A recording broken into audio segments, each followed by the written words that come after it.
I do not imagine a world where Francis Ngannou can outbox Tyson Fury. I do not think that. Tyson Fury is a master. His footwork, his jab, his understanding of what to do.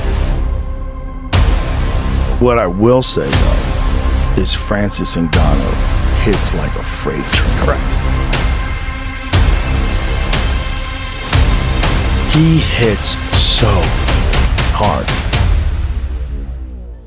The combat sport world was rocked by the announcement that WBC heavyweight champion Tyson Fury will face former UFC champion Francis Ngannou, a boxing ring on October 28 in Saudi Arabia. Fury is undefeated in his professional career, is considered the best heavyweight boxer on the planet. Ngannou walked away from the UFC as heavyweight champion, choosing to bet on himself that more lucrative fights could be had outside the Octagon. Rather than face off against someone in their respective sports, the two men now face each other in a fight that will have the fight world talking and theorizing for months. While there's plenty to get excited about with this fight, there's also some obvious negatives. Let's take a look at the pros and cons of this crossover super fight. Pro: Francis Ngannou secured the bag. It's hard to name many fighters with a better story than Ngannou, and that has made him a respected and favored fighter among peers and fans alike. Becoming a free agent because he felt the UFC was not offering him a contract that matched his worth was an obvious risk. There were no big fights in MMA available outside the UFC, but Ngannou's departure opened the door to make good on his lifelong dream of boxing. We'd seen Ngannou and Fury tease a fight for some time, but the logistics always seemed a bit sticky, especially on the financial end. Enter Saudi Arabian money, which certainly causes some discomfort at a period where Fury does not have a mandatory challenger for his WBC title, and everything was able to come together. While financial specifics have not been revealed about this fight, it's clear Ngannou's risk was entirely worth it. Ngannou bet on his own value and won. Con: what does this do for Tyson Fury? Fury is, by all measures, the best heavyweight boxer of his generation, become the first undisputed heavyweight champion of the four-belt era by taking on IBF, WBO, and WBA champion Alexander Usyk. Even a fight with Anthony Joshua, who has twice lost to Usyk for the biggest fight in British boxing history, carried some meaning for Fury's legacy. After ugly, bad faith negotiations for fights with Usyk and Joshua, Fury is now fighting someone who has never boxed as a professional. Yes, Ngannou is a big name, and the fight is big business because of it. But Fury proves nothing by facing Ngannou in the boxing ring, just as he proved nothing by facing Derek Chisora in his most recent outing. Fury's not doing his legacy any favors by not taking the riskiest fights possible at the peak of his fame.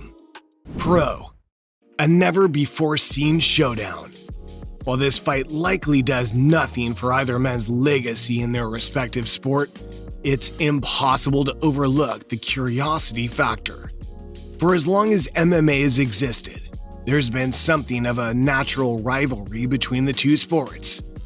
Most of the time, that rivalry has hinged on nonsense arguments from both sides, rooted in a lack of interest or knowledge in the other. Throughout the years, we've seen plenty of crossover fights featuring boxers taking on mixed martial artists. From Randy Couture's embarrassing throttling of James Toney at UFC 118, to former UFC champion Tim Sylvia being knocked out in 10 seconds by Ray Mercer at Adrenaline MMA 3, to Vitor Belfort battling an elderly Evander Holyfield, to the mega fight between Floyd Mayweather and Conor McGregor, and so on. What we've never seen, however, is the consensus best fighters in the heavyweight division facing off in the ring.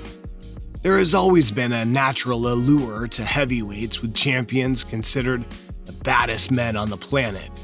Mayweather versus McGregor was a battle of elites in their sport and was the biggest business fight possible. While Fury versus Ngannou won't reach the financial heights of that fight, it does hold intrigue that only heavyweights can provide. Fury and Ngannou both hit hard and can end a fight at any second. To analyze this matchup as competition is to miss the point.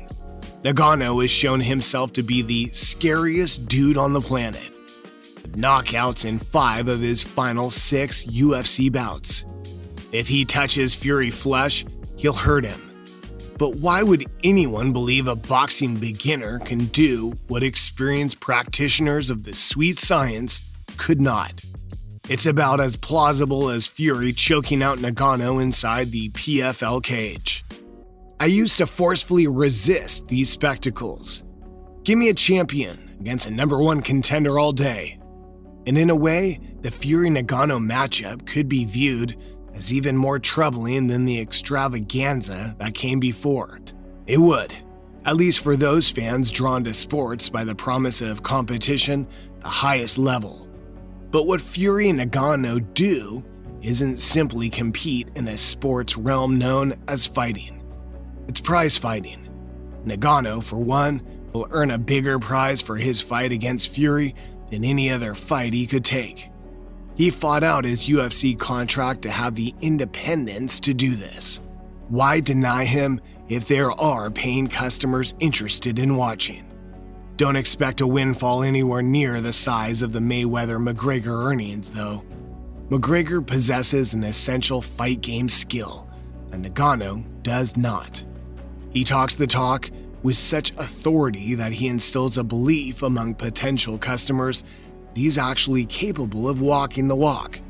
That is intoxicating to watch, whatever the price. Ngannou is not like McGregor. The big guy makes a resounding statement with his ham-hock fist every time he steps inside a cage, but he's soft-spoken. When Fury called him over during his post-fight ESPN interview in the ring following the White fight last year, Ngannou didn't exactly seize the opening. He looked a bit awed by the moment when the microphone was put in front of him. We're gonna find out who is the baddest mother effer on the planet. And we're gonna find out who is the baddest motherfucker on the planet. Old man Francis! Was about all Ngannou could offer. Meanwhile, Fury, still sweaty and fueled by adrenaline from the fight that had just ended, brought all of the energy needed to pump up the fight he wanted to sell, and his sculpted from granite potential opponent. "Look at the muscles on him," Fury said at one point, giving an admiring glance at Ngannou, who smiled. Perhaps that's why, when Ngannou appeared on the MMA Hour a few days later, he stressed that he wanted the UFC to be involved in promoting a Fury fight. Ngannou knows himself and his limitations as a huckster, and he recognizes the promotional muscle of the fight company with which he's hoping to resign. "It doesn't matter how big it can be," he said of a Fury fight, "the UFC can make it bigger." By the end of the year, however, Ngannou had moved on from the UFC. And Ngannou, true to form, and refreshingly I must admit, had no interest in making a hard sell on what he and Fury were trying to create. "If you don't want it, step away, brother. Nobody invited you here," he said during his appearance on the MMA Hour. "If you like it, you're welcome." In conclusion, the upcoming boxing match between Tyson Fury and Francis Ngannou is undoubtedly one of the most intriguing crossovers in combat sports history. While some may question the competitive value of this matchup, it's undeniably an exciting spectacle that captured the imagination of fight fans worldwide. For Ngannou, the risk he took to pursue a career in boxing outside the UFC has paid off, securing him a potentially massive payday and the opportunity to face a legendary boxer like Tyson Fury. On the other hand, for Fury, this fight may not contribute much to his legacy as the undisputed heavyweight champion of the era. Many fans would have preferred to see him take on other top challengers in boxing. Nevertheless, the allure of this never-before-seen showcase is hard to resist. It's a unique moment in sports history where two of the most dominant heavyweight champions of their respective sport collide in the boxing ring. While the outcome remains uncertain, one thing is for sure: fight fans will be eagerly awaiting this clash of titans come October 28th. As the event approaches, the hype and anticipation will continue to grow, and the combat sports world will be captivated by the spectacle that is Fury versus Ngannou. Regardless of the result, both fighters have already achieved something special by bringing together the worlds of boxing and MMA in a way we've never seen before. So mark your calendars, fight fans, and get ready for an unforgettable night of action and drama as Tyson Fury and Francis Ngannou step into the ring to prove who truly is the baddest man on the planet.